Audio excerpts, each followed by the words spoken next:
Estamos aquí entre nosotros a Ricardo Galarza, bienvenido, ¿cómo estamos? ¿Todo bien? Muy bien, Federico. Hola, gusto ¿Ustedes cómo andan? Encantado de estar acá. Bueno, muy contentos también de recibirte como cada semana. ¿Por dónde arrancamos? Yo diría que por la noticia internacional más importante de la semana. Que vincula a Boris. Que Las dos emisiones, tenemos dos emisiones. Primero, antes de eso, creo yo, porque eso igual se va a extender en el tiempo. Ajá. Creo que es el anuncio del gobierno uruguayo de que inicia o ha iniciado negociaciones formales con la China para un tratado de libre comercio. La China también ayer hizo un comunicado al respecto. También hay un comunicado al respecto. Creo que esto lo venían trabajando desde hace un tiempo. Había habido, como hemos comentado acá... Con Tabaré Vázquez no hubo un acercamiento. No, pero con este gobierno en particular venía de antes. Y como hemos comentado acá, vos recordarás, Martín, hubo algunos obstáculos que al parecer tuvieron que librar. Y ahora nos encontramos en esta instancia, que el gobierno dice que habría de firmarse antes del 1 de marzo del 2025, cosa que a mí realmente me sorprendió un poco. Por la velocidad, ¿no? Porque son 2 años y 8 meses, o sea, son casi 3 años. Sí.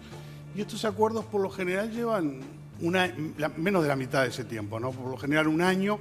Por poner un ejemplo nomás, Ecuador, que empezó conversaciones con China en la misma época que nosotros, en septiembre del año pasado, va a cerrar este acuerdo en noviembre o diciembre. Espera hacerlo. ¿Y por qué entonces? Bueno, acá en Uruguay los trámites son lentos siempre. ¿Por qué? ¿No? Los chinos son más expeditivos, capaz. No es cierto eso. Pero no sabemos si en Ecuador hay más o menos burocracia. Pero en todo caso, yo creo que lo que nos demoró a nosotros es que Ecuador no pertenece a un bloque como el Mercosur. Entonces, a nosotros, de entrada, Argentina se opuso a esto, acá lo comentamos profusamente, y creo que Uruguay erró un poco el camino al principio, el gobierno uruguayo, porque, como también comentamos aquí, no trabajó la beta de Itamaraty, que es la usina excluyente de política exterior en Brasil, y se descansó un poco en el tema de que Paulo Guedes, el ministro de Economía, era favorable a la flexibilización del bloque y, por tanto, a que Uruguay llegara a este tipo de acuerdos con China. El que sí hizo ese trabajo en Itamaraty fue Daniel Scioli, en su momento embajador, hoy ministro de Producción en Argentina, en su momento embajador en Brasil.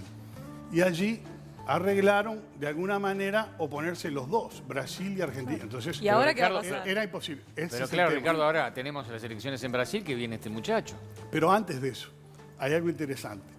Brasil, al parecer, y esto pasó algo muy importante el mes pasado, en la Cumbre de las Américas, y es que Uruguay corrigió ese rumbo y el canciller Bustillos se reunió con Carlos França, su homólogo, el canciller brasileño, y allí acordaron, por un lado, bajar el arancel externo común, que era algo que quería Brasil, y Uruguay se venía oponiendo, algo a lo que había acordado en esa famosa reunión de Scioli cuando llegó a Cafiero a Brasilia.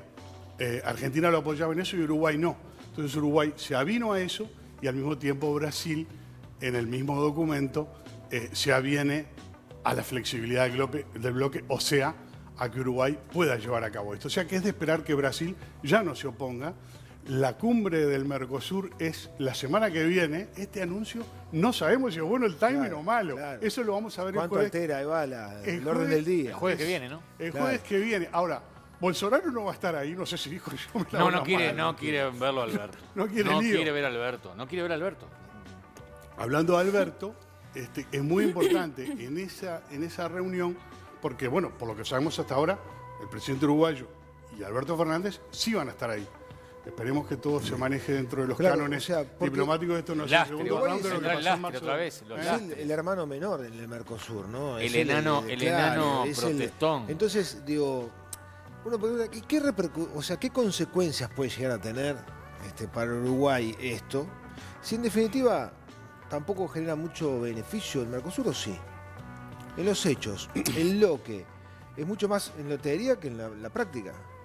Bueno, el espíritu con el que fue fundado es innegablemente de una gran proyección. El espíritu sí. Nunca le llegó a... En lo concreto no nos ha beneficiado tanto como esperábamos. Y en este caso, que estamos a puertas de firmar o no sé si a puertas, pero encaminados hacia firmar el tratado de libre comercio más importante en la historia del Uruguay, que nos pongan piedras, que nos pongan palos en la rueda, no parece lo más importante. Sobre todo habida cuenta, y esto nadie lo dice, que Argentina ya es parte de la ruta de la seda china, va a entrar a los BRICS a instancias de China, que esto también hay que ver cómo se maneja la diplomacia china, ¿no? O sea, recordemos que esto se demoró mucho, pero China en el momento fue trabajando a Argentina, ¿no? Va a entrar a los BRICS, tiene todo tipo de acuerdo con Argentina, tiene hasta un acuerdo para una central nuclear con Argentina-China y nunca hemos dicho nada, ¿no? De modo que seguirse oponiendo tosudamente a esto me parece a mí que es un poco un abuso de poder, ¿no? O sea, no sé si es un abuso de poder, pero lo que en relaciones internacionales se conoce como animus dominandi. Esto es, cuando sos una potencia en este caso regional, imponerte por la fuerza al más débil. Y eso creo que va contra el espíritu que hablábamos del Mercosur, ¿no? Y además, ahora estamos pateando el tablero del Mercosur. Yo imagino la charla del doctor Lacalle Pou con el doctor Lacalle Padre, que el precursor e instaurador del Mercosur, y el nene que le dice, loco, te lo voy a sacar. Esto no va más, ¿no? O sea, no nos ha servido, nos ha complicado la vida. Pero lo que yo decía, ¿no? El espíritu, la idea, como la teoría, mirándose en lo que era en aquel momento la Comunidad Europea, todo, después en la práctica no. A mí particularmente me ha servido, pero digo, entiendo que justamente las diferencias enormes, ¿no? Tanto de Brasil como Argentina, como dos potencias, nos han hecho la vida imposible, ¿no? Yo diría lo siguiente, esta es mi opinión, obviamente, ¿no?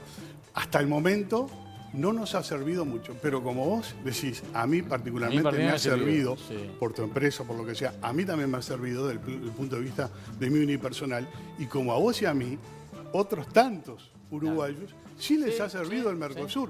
Lo mismo que el tema de viajar adentro del bloque y todo. Sí, pero no salió ni la chapa única, ni el documento único, que está buenísimo. La frontera. Dardo quiere irse a Buenos Aires, tiene que hacer una cola de 17 horas ahí esperando. No era que íbamos a pasar así. Eso estaba bueno. Bueno, es cierto. Todavía nos queda mucho por profundizar y creo que se ha demorado eso que vos decís, porque tenemos ya casi 30 años en este baile. Y no se han agilizado estas cosas. Pero bueno, esperemos que eso cambie un poco, ¿no? De todos modos, veremos el jueves a ver si esto persiste. Yo creo que ahí hay que ir con cabeza fría, mucha calma, mucha diplomacia. Y hay que decir lo justo y aparte ser siempre condescendiente, hablando bien del Mercosur, nunca, jamás decir que hay un lastre, y nada por el estilo, y explicar muy bien de que Uruguay tiene esta vocación aperturista, como la hemos tenido toda la vida, y simplemente dentro del Mercosur vamos a cumplir con todas las cosas que se nos indiquen para mejorar este acuerdo y en fin, y hacerlo más potable para nuestros vecinos, desde luego. Pero Alberto ya le dijo a Putin que tenía las puertas abiertas de América Latina, o sea que dejémonos jorobar. Ricardo, nos entusiasmamos con este tema y no quedó mucho tiempo, simplemente un titular de lo que ocurrió en Reino Unido con, lo que pasó con Boris Johnson y su sucesión, ¿no? Un titular para profundizar. ¿Cómo no? Dos figuras importantes, Rishi Sunak y Penny Mordaunt, son los dos favoritos. Quedan 5 en la contienda, pero estos son los dos favoritos. Uno que fue el Chancellor of the Exchequer, el ministro de Hacienda, es este hombre de ascendencia india, que además personalmente es un multimillonario por haberse casado con la hija del